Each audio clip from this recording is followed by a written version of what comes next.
Probably visit the wise woman. And when you see some of the ingredients she used in her medicines, I think you'll understand why I've designated it a worse job. A wise woman was viewed with a mixture of fear and respect. She was an agony aunt, midwife and district nurse all combined. The church usually turned a blind eye, but there was always the risk of being tried for witchcraft. Remedies ranged from the common sense to the nonsensical. For instance, to cure warts, just take one eel. Oh, he's wiggling. Yep, it's alive. You hadn't mentioned that to me. Right, where do I cut him? Just about there. Just behind the fins at the front. That's it. Oh, yes, he will struggle. I'm not surprised. Yes. That's it. Oh. Got it?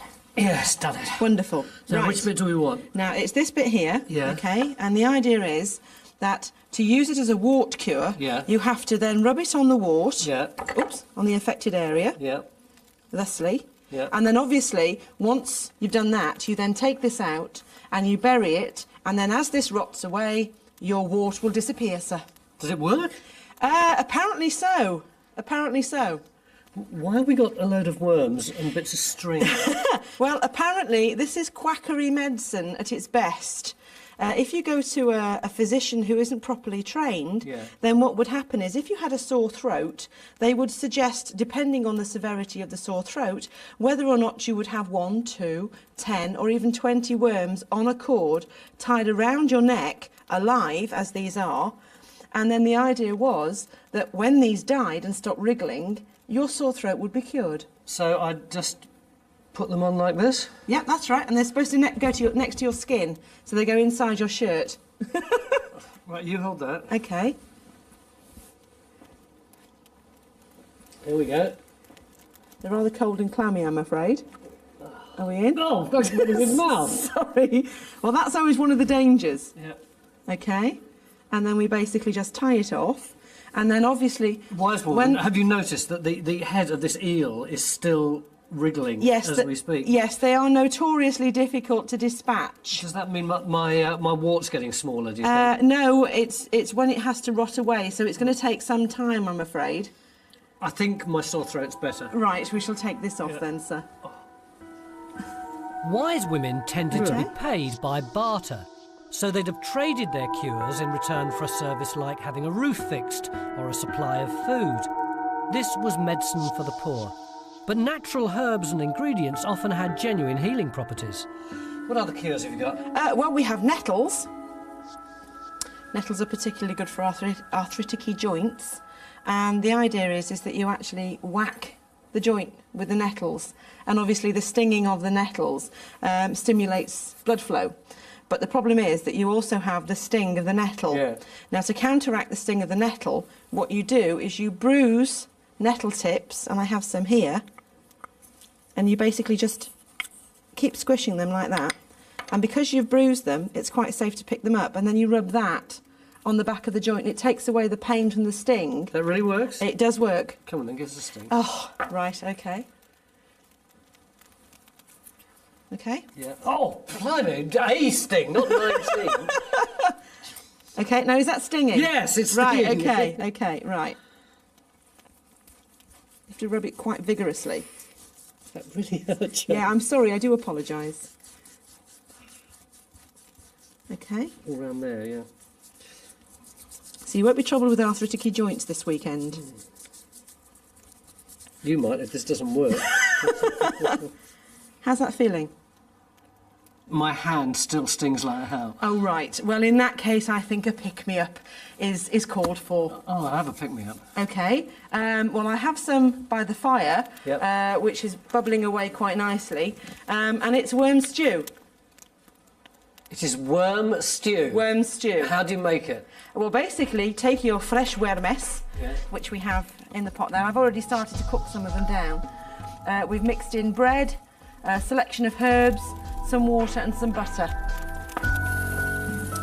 We know now that the worms would have provided the benefits of protein to an otherwise sparse diet, but boiling up weird ingredients could easily be construed as witchcraft, and if she was accused, there could be a high price to pay. You would be arrested, You would have trials by ordeal.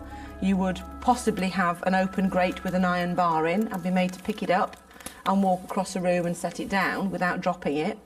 And then your hands would be tied with bandages and they would be checked after 3 days, and if they were festering and showing no signs of healing, then you were convicted as guilty, because God would intervene if you were innocent.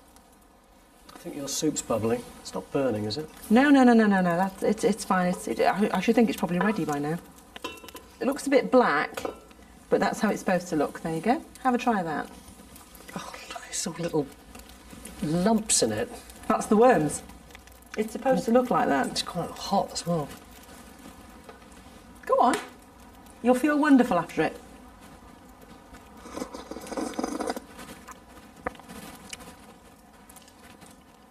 I wish I was dead. It tastes like phlegm that's slightly flavoured with chicken, doesn't it? Yes, it does taste a bit like chicken and snot. Would you like me to take that back off you? The wise woman and other miserable medical careers have been swept away by modern science. We've still got medieval architecture, though, but that was only built on the strained backs of a lot more people doing a lot more worse jobs. When Richard the Lionheart set off for the Crusades in 1189, he thought that by fighting a holy war for Christianity, he'd be saving his soul. In the Middle Ages, money could buy you the love of God and a place in heaven. Crusading was one way to get these spiritual brownie points. Another way was by building something big and bold for the church, like a cathedral. There are 24 medieval cathedrals in Britain. They took generations to construct. Building sites became home to whole communities of craftsmen and labourers who devoted their working lives to these monuments of medieval faith. Fortunately for us, we can get a bit of an idea of what working on a medieval cathedral would have been like, because the Tower of St Edmundsbury is still under construction today.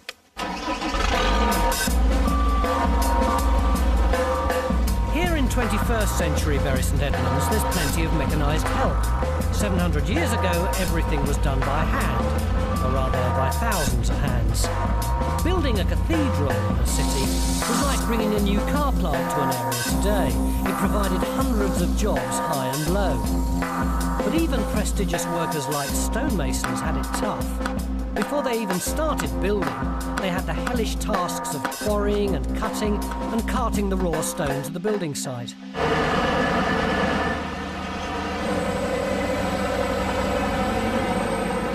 Andre Vrona is the most sought-after stonemason in the country and the master mason at Bury St Edmunds. He's brought me to Ketton Quarry near Peterborough to look for just the right piece of limestone for the St Edmundsbury Tower. Have people used this stone round here for building for a long time? Oh, it's been recorded as being used from this area extensively since the 15th century, certainly, to build manor houses, cathedrals, mainly ecclesiastical buildings in north of here, south of here, and East Anglia. How would they have dug a piece out? Well, you can guess that these guys wedged and levered it and drove pins in, and they would have just got it into the natural strata of the stone underneath it and raised it just small amounts. Nowadays, transporting big pieces of stone is pretty easy, but in the Middle Ages it was a real problem. Basically, you had two alternatives. You could either use water, if there was a river nearby, or else you could use a cart, which was incredibly slow and very expensive. In fact, the cost of transporting the stone could be 4 times as much as the value of the stone in the quarry. And when you think that a lot of the stone for the English cathedrals came from Normandy, you can imagine how much the costs really escalated. So to save money on transport, there was a team of people whose entire day was spent cleaving the stone. All right, Andre, you've got modern technology, but how would the lads have cut up these blocks in the Middle Ages? Well, it's called delving, and using plug and feathers. What's plug and feathers? Are these feathers and a plug that's tapered. It applies pressure and it splits. Go on then, show me how to delve. In medieval times, these holes were laboriously drilled with a hammer and spike. That one's tight enough, Tony. Oh, you can hear the different noise, can't you? Yeah, completely different. Yeah. So if you would like to just have a go, Yeah. a couple of taps on each one. Yeah. Oh, missed it. Keep going. One more big one. There, we've Oh, got it. look at that, look at that. Oh my God, it's opening up. That's extraordinary. That was like a little earthquake. You just felt the whole stone move. See, I did hardly hit that at all. It's a simple thing. It's not a strength thing, it's a pressure. And it's relatively simple and easy. Oh, look at this, look at this. Look, it's gone right down to the bottom. That's amazing. It's so simple, isn't it? It is, yeah. It's basically the form of splitting stone to get these dimensional shapes up the quarry to save them carting waste from the quarry to the site. And this is how they did it. A medieval cathedral building site would have been a fantastic place. No one would ever have seen anything of this size and grandeur before, and it would have been absolutely teeming with workmen. Setters, hewers, layers, wallers, and of course the stonemasons. Higher wages, better paid, but it would have still been a job with plenty of dangers. The master mason at Canterbury Cathedral was a Frenchman called William, and he was working on the scaffolding one day, this kind of height, when suddenly the whole scaffolding collapsed and he went plummeting down. And masonry and timber and scaffolding fell on top of him, and he was so badly damaged he couldn't do his job anymore, and they had to send him home, and an Englishman took over. Andre, it's amazing when you look down there. Look down, right down here. That is so vertical. Andre, do you think that the masons in the medieval period would have been able to make pillars this straight? Oh, there's no doubt that in some cases they would, but largely ecclesiastical medieval buildings in this country didn't achieve that. Why not? Because over such a long period that they were built, there would have been varying different skill levels to the masons. And different people. You've built this whole thing. In 2 or 3 years. They were at 80 to 90 years. Yeah, the problems might get lost, mightn't they? That's right. Something a bit dodgy. Exactly, yeah. Whereas you can be forgiven years ago for an inch, you pull it back online, but we're not allowed a quarter. So you say medieval masons might have done a bit of a bodge job? Yeah, often they did. Often they did. The St Edmundsbury project is using a medieval mortar made from lime. When it's mixed, it's harmless enough. But in the Middle Ages, making lime was a high-risk process for the lime burner. And believe it or not, the mortal danger came from chalk. Michael, why do you need chalk to make cathedrals? I need chalk so that I got something to make lime from by heating the chalk up. If I can heat chalk up to red heat and hold it at red heat for a while, it'll change to a quite different chemical, although it'll still look much the same. And what does the lime do? The lime, I think, holds the whole thing together. It binds together the grains of sand to make a mortar, and the mortar holds the stones apart in a gentle cushioning sort of way. I'm going to put a few pieces of chalk into the bottom of this. The first stage was making quicklime, a highly caustic alkali. This is a small-scale version of the process that medieval lime burners used in their giant kilns. It was potentially deadly. Keeping the lime kiln happy means watching it day and night for perhaps 48 hours. If the burning isn't completely effective, they can create carbon monoxide. What does that do to you? It's horrible. It paralyzes you first and then kills you. It poisons your blood. It stops your blood taking in oxygen. During the process of the burn, it's not unknown for people to fall in the kiln and not be able to get out again, so that they roast as well.